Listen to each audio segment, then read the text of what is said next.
Hello दोस्तों, आज मैं आपको सुनाने जा रही हूँ जादुई गधे की कहानी। इससे पहले हमारे इस प्यारे से चैनल को सब्सक्राइब कीजिए।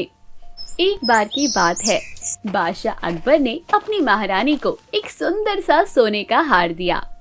महारानी ने रात को वे हार पहनकर देखा और वे उसकी सुंदरता पर खुश होने लगी।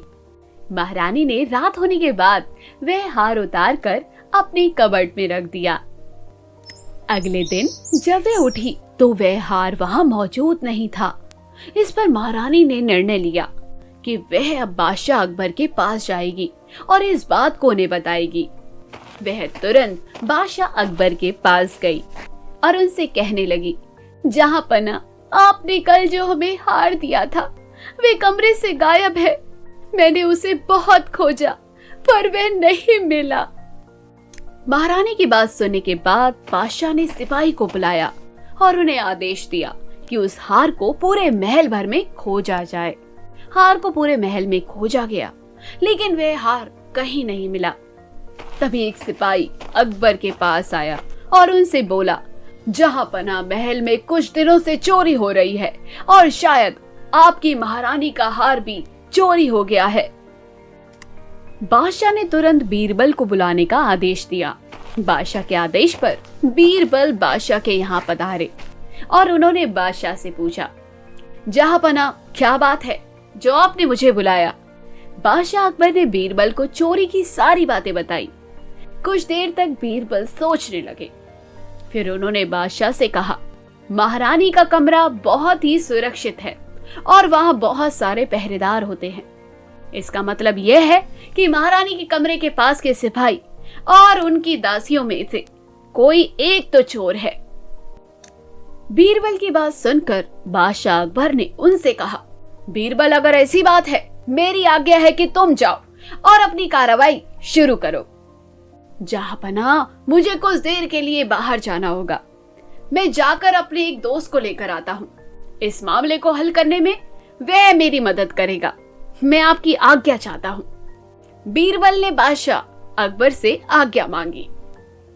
बीरबल महल से बाहर गए और अपने साथ एक गधे को लेकर आए।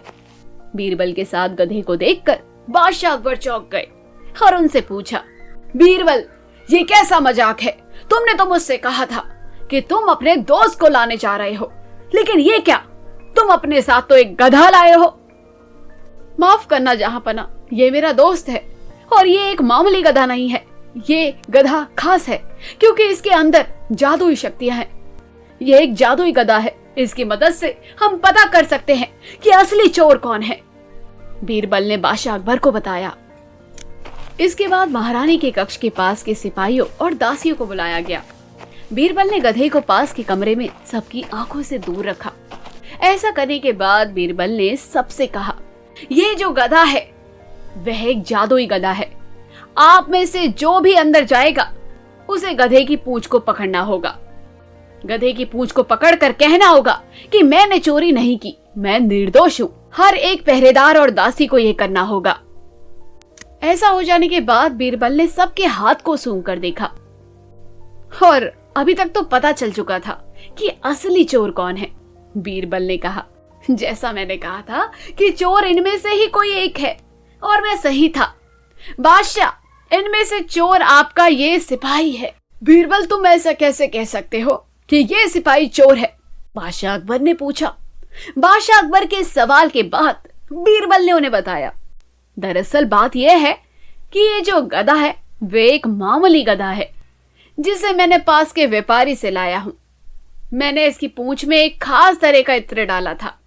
जो भी इसकी पूंछ को छूता उसके हाथ में इस इत्र की सुगंध आ जाती। लेकिन इस सिपाही के हाथ में इत्र की सुगंध नहीं आ रही है। इसका मतलब यह है कि इस सिपाही ने गधे की पूंछ को छुआ तक नहीं। उसने ऐसा इसलिए किया था क्योंकि इस सिपाही को डर था कि ऐसा करने से वह पकड़ा जाएगा और इसलिए इसने गधे की पूंछ को नहीं पकड़ा।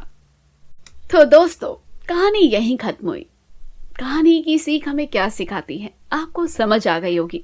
अगर आपको समझ आ गई है तो कमेंट बॉक्स में हमें कहानी की सीख लिखकर भेजो और हमारे इस प्यारे से चैनल को सब्सक्राइब करो। हमें भी ग्रो करना है, हमें भी आगे बढ़ना है।